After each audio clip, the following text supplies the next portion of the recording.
all started about 14, 15 months ago when Dad arrived home one day from visiting our home here in Queenstown, and we were on the Gold Coast, and he said, "Guys, I think we're going to build a racetrack in Queenstown."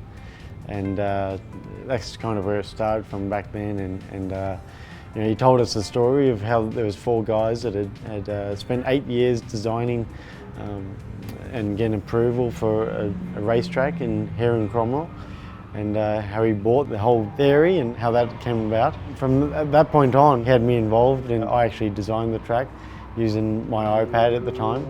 And it's actually here at the museum, showing all the different designs that we came up with during our time of design. Every corner has been designed around 1 or 2 corners from other racetracks around the world.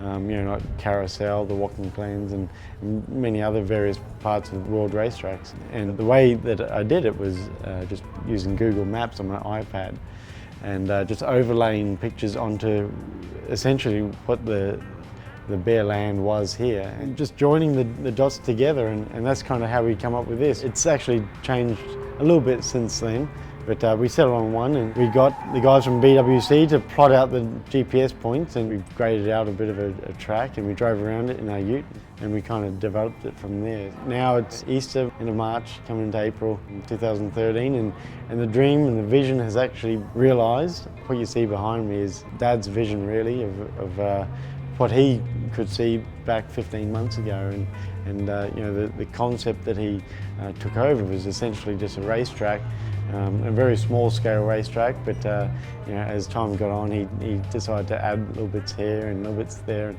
even to the last point that I was here, he's added a big section of the whoop whoops coming out of the forest, and the time before that he added a lake in the middle of the racetrack. When we were initially designing the track, Dad wanted to make it interesting for all the members that join up to Highlands Motorsport Park.